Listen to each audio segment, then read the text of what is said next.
Compromise ಆಗಿದೆ. ಮನಸ್ಫೂರ್ತಿಯಾಗಿ ಮಾಡ್ಕೊಟ್ಟಿದ್ಯಲ್ವಾ, ಖುಷಿಯಿಂದನೂ? ಎಸ್, ಕಾಂಪ್ರಮೈಸ್ ಆಗಿದೆಯಂತೆ. ಮಡನೂರು ಮನು ಹಾಗೂ ಮಿಂಚು ಇಬ್ಬರು ತಮ್ಮ ಕೋಪ ತಾಪಗಳನ್ನ ಮರೆತಿದ್ದಾರೆ. ಮನಸ್ಫೂರ್ತಿಯಾಗಿ ಖುಷಿಯಾಗಿ ಮತ್ತೆ ಒಟ್ಟಿಗೆ ಸ್ಮೈಲ್ ಮಾಡಿದ್ದಾರೆ.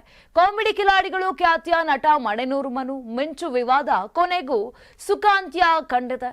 ಒಪ್ಪಂದದ ಮೇರೆಗೆ ಮನು ಮೇಲಿನ ಕೇಸನ್ನ ಮನಸ್ಫೂರ್ತಿಯಾಗಿ ಮಿಂಚು ಹಿಂಪಡೆದಿದ್ದಾರೆ.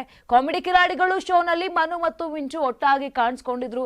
ಬಳಿಕ ಮಿಂಚು ಜೊತೆ ಆಪ್ತೆ ಬೆಳೆಸಿಕೊಂಡಿದ್ದಂತ ಮನು ಶಿಕಾರಿಪುರ ಕಾರ್ಯಕ್ರಮಕ್ಕೆ ಹೋಗಿದ್ದಾಗ ಅತ್ಯಾಚಾರ ಮಾಡಿದ್ದಾರೆ ಅನ್ನೋ ಕೇಸ್ ದಾಖಲಾಗಿತ್ತು. ಗರ್ಭಿಣಿಯಾದ ನನಗೆ ಮಾತ್ರೆ ನೀಡಿ ಗರ್ಭಪಾತ ಮಾಡಿಸಿದ್ದಾರೆ ಅಂತ ಮಿಂಚು ಆರೋಪಿಸಿದ್ರು. ಬೆಂಗಳೂರಿನ ಅನ್ನಪೂರ್ಣೇಶ್ವರಿ ನಗರ ಪೊಲೀಸ್ ಠಾಣೆಗೆ ಅತ್ಯಾಚಾರ ಆರೋಪದಡಿ ಕೇಸ್ ಕೂಡ ದಾಖಲಿಸಲಾಗಿತ್ತು. ಮನು ವಿರುದ್ಧ ಎಫ್ಐಆರ್ ಕೂಡ ದಾಖಲಾಗಿತ್ತು.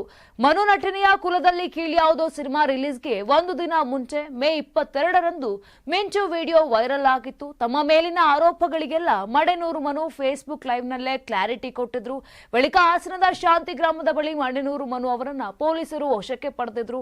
ಧಾರವಾಡ ಹೈಕೋರ್ಟ್ ಪೀಠದಲ್ಲಿ ಅತ್ಯಾಚಾರ ಕೇಸ್ ವಾಪಸ್ ತೆಗೆದುಕೊಂಡಿದ್ದು ಮನು ಮಿಂಚು ವಿವಾದ ಸುಖಾಂತ್ಯವನ್ನ ಕಂಡಿದೆ. ನಮ್ಮ ಕರ್ನಾಟಕ ರಾಜ್ಯದಲ್ಲಿ ಕಳೆದ ವರ್ಷದ ನೀಟ್ ಮತ್ತು ಐಐಟಿ ಜೆಇಇ ಪರೀಕ್ಷೆಯಲ್ಲಿ ಸಾವಿರಾರು ಉಚಿತ ಮೆಡಿಕಲ್ ಹಾಗೂ ಐಐಟಿ ಸೀಟ್ಗಳನ್ನು ನೀಡಿರುವ ನಮ್ಮ ಹೆಮ್ಮೆಯ ಎಕ್ಸೆಲ್ ಅಕಾಡೆಮಿಕ್ಸ್ ವಿದ್ಯಾಸಂಸ್ಥೆಯಾಗಿದೆ. ಒಂದು ವರ್ಷದ ಲಾಂಗ್ ಟರ್ಮ್ ನೀಟ್, ಸಿಇಟಿ ಮತ್ತು ಐಐಟಿ ಜೆಇಇ ದಾಖಲಾತಿ ಪ್ರಾರಂಭವಾಗಿದೆ. ಮೆಡಿಕಲ್ ಅಂದರೆ ಎಕ್ಸೆಲ್, ಎಕ್ಸೆಲ್ ಅಂದ್ರೆ ಮೆಡಿಕಲ್.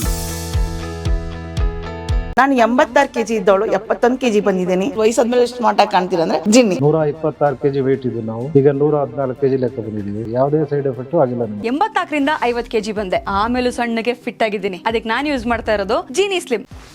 84ರಿಂದ 50 kg ಬಂದೆ. ಆಮೇಲೆ ಸಣ್ಣಗೆ ಫಿಟ್ ಆಗಿದ್ದೀನಿ. ಅದಕ್ಕೆ ನಾನು ಯೂಸ್ ಮಾಡ್ತಾ ಇರೋದು ಜೀನಿ ಸ್ಲಿಮ್.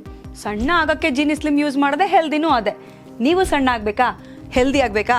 ಹಾಗಿದ್ರೆ ಜೀನಿ ಸ್ಲಿಮ್ ಯೂಸ್ ಮಾಡಿ. ಸಣ್ಣ ಆಗೋದಕ್ಕೆ ಯಾವುದೋ ಪ್ರಾಡಕ್ಟ್ ಹೇಳ್ತಾ ಇದ್ದಾಳೆ, ಏನಾದರೂ ಸೈಡ್ ಎಫೆಕ್ಟ್ಸ್ ಇದೆ ಅಂತ ಯೋಚನೆ ಮಾಡ್ತಾ ಇದ್ದೀರಾ?